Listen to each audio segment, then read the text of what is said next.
Hi there everybody, Jack here again at the Vinyl Voyage. So today I actually had something different planned. I've had to change around this video because I've just got a new Kallax into my record room and I'm rearranging things. It kind of looks okay this way, but if you were to look the other way you'd see records everywhere as I try and rearrange things. I've got records in the living room, I've got my CDs out.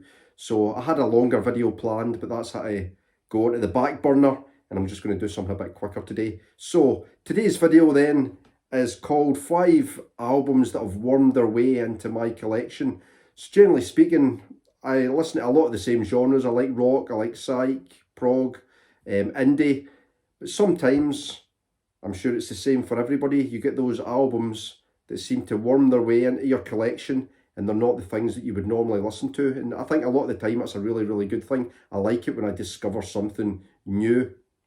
So I like to have a cull now and again, and sometimes these outliers, these freaks, manage to work their way into your collection and survive the cull. So today I'm going to show you 5 records that maybe not the normal thing that I would listen to, but albums that I've enjoyed and they've managed to stick in my collection. So number 1 then, first one is Decapitation. And the album's called Death Atlas. This is from 2019 on Metal Blade Records. So I'm not like a massive heavy metal guy. I don't listen to loads of really heavy records. I like all the classics. I like stuff like Black Sabbath, and I like stuff like that from the 70s. But once you get into the 80s, I like Guns N' Roses and some of the more mainstream stuff. But this is probably the heaviest record in my collection. I love that album cover. I think this is called like deathcore or grindcore. Certainly a lot heavier than what I would normally listen to. So I got this as part of a collection. I bought a big collection of, what would you say, more extreme metal. And this was part of it. And this was the only one I didn't sell. So it was full of stuff like Vulvodynia, like extreme metal band from South Africa. What was the album? I had a load of albums called Mob Justice. Things like Infant Annihilator. I sold a load of those, the Battle of Yaldabaoth, but all that was really, really too heavy for me. But this, I could get on board with. I really, really like the beginning of it. There's a song called Anthropogenic End Transmission, and there's all these little kind of radio broadcasts that have been sampled into it. So I had a little bit of a read about these radio broadcasts, and these are all samples taken from when the Voyager spacecraft went up in 1977. I think there was 2 of them. They put records on the spacecraft in case they were discovered by alien life forms. And on those sampled records, there's a lot of different greetings and different languages. So there's 55 different languages that are sampled in the intro to this from these records that were on the Voyager aircraft. But I think that's, the Voyager spacecraft. But I think that's a really, really cool thing. It sounds really, really great as it kind of builds up. But these records that went into space, I think they're on gold vinyl.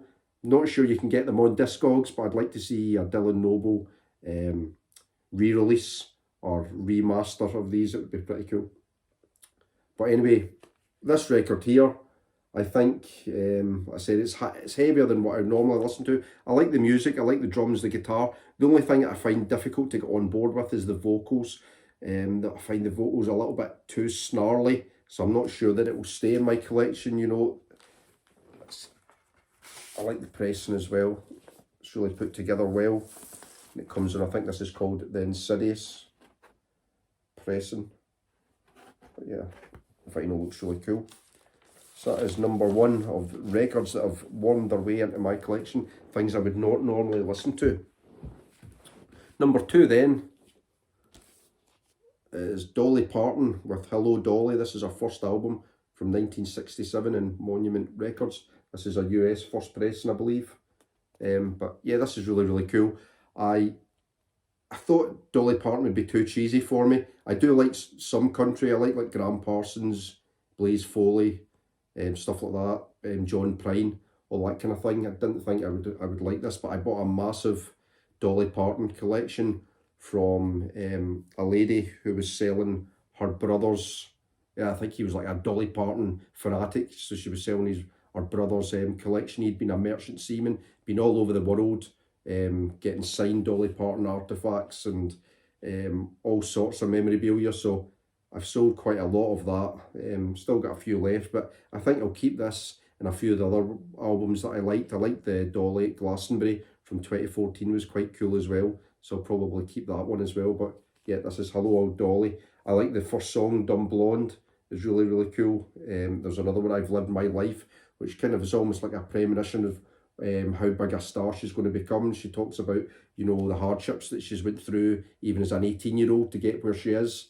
But obviously, amazing businesswoman and fantastic long career that she's had. But yeah, I might dig into a few more of the Dolly albums because I've enjoyed this one.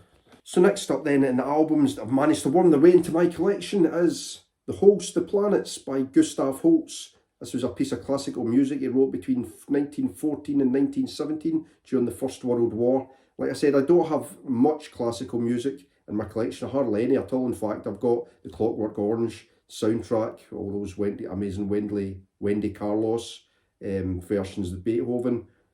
But I kept this predominantly because my dad used to listen to it in the car when we were kids, and I used to moan about it all the time. I hated it, but I got it in a collection the other day, and I thought I'd stick it on, and I actually really, really liked it, and it was quite nostalgic to listen to it again after all these years. I liked Mars, the Bringer of War, and I also like Neptune, the Mystic, which is the last track on it. But yeah, so that's the only bits of classical music in the old collection.